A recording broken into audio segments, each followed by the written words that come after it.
Selamat pagi, nama saya Farisa Andri Natasha dengan NIM 102.19034. Hari ini saya akan menjelaskan mengenai modul 8 yang berjudul sistem vakum. Pertama-tama, vakum itu merupakan ruang yang diisi oleh gas dengan tekanan lebih rendah dari tekanan atmosfer.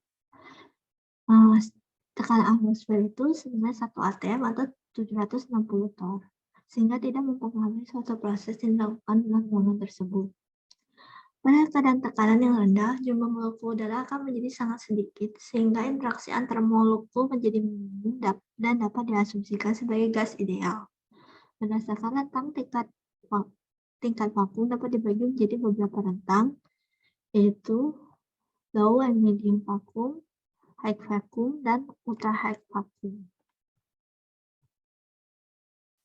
Yang bisa dilihat pada tabel berikut, untuk low and medium vacuum senilai 760 sampai 10 pangkat minus 2 torr, untuk high vacuum 10 pangkat minus 3 sampai 10 pangkat minus 7 torr, dan untuk ultra high vacuum 10 pangkat minus 7 sampai 10 pangkat minus 16 torr. Selanjutnya, suatu proses pengukuran dapat dilakukan dalam keadaan vakum karena alasan-alasan sebagai berikut.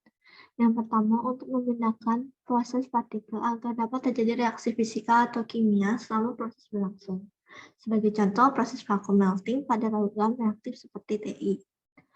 Kemudian yang kedua, untuk mengganggu keadaan seimbang dalam keadaan normal seperti pemindahan gas terlarut atau cairan yang mudah menguap dari sejumlah materi, seperti degassing gas atau penyerapan gas dari suatu permukaan seperti proses pembersihan tabung microwave dan selama perakitan akselerator partikel. Untuk yang ketiga, untuk menenangkan jarak tempuh partikel sebelum saling bertumbukan agar partikel dapat bergerak tanpa tumbukan, sebagai contoh akselerator partikel dan tabung televisi. Kemudian yang keempat, untuk mengurangi jumlah tumbukan molekular per detik sehingga memperkecil kontaminasi permukaan ruang yang divakumkan. Sebagai contoh, pembuatan triple. Kemudian, perilaku gas dan sistem vakum dapat dinyatakan sebagai hukum gas ideal yang bisa dilihat sebagai persamaan pertama, yaitu PV sama dengan MFP. Teknik pemvakuman yang dilakukan adalah gas transfer, yaitu pemvakuman dengan menggunakan gas keluar dari sistem vakum. Sistem vakum sendiri terdiri dari pipa vakum rotary vane, selang, dan vacuum chamber.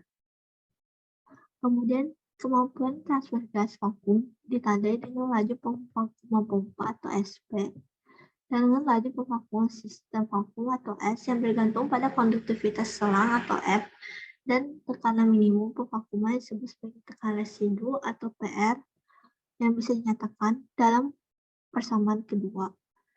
Min dP per dt sama dengan S per V dikali P dikurang PR. Kemudian untuk jumlah droplet atau gas yang ditransfer melalui proses pemvakuman disebut sebagai perpindahan gas yang ditransfer melalui proses pemvakuman disebut sebagai droplet proses pemvakuman yang dapat didefinisikan Q atau droplet sama dengan S dikali P sama dengan SP dikali PP yang bisa dinyatakan pada persamaan ketiga. Kemudian untuk konduktivitas selang merupakan kemampuan selang dalam proses pemindahan gas pada perbedaan tekanan antara tabung vakum dan pipa vakum sesuai dengan persamaan sebagai berikut. Kemudian konduktivitas selang dapat diformulasikan sebagai 1 per F sama dengan 1 per S dikurang 1 per SP. Atau bisa dilihat daripada persamaan 5. Kemudian gas yang masuk dalam sistem vakuum merupakan suatu peristiwa kebocoran yang dapat diasumsikan sebagai konstanta kebocoran atau disebut KL yang bisa dilihat pada persamaan 6, yaitu min dP per dt sama dengan S per V P min per F dikurang KL per V. Selanjutnya, jika terjadi kebocoran dan laju pemvakuman sistem bernilai konstan, maka hubungan tekanan sesaatnya dapat dilihat pada persamaan berikut atau bisa dilihat pada persamaan 7.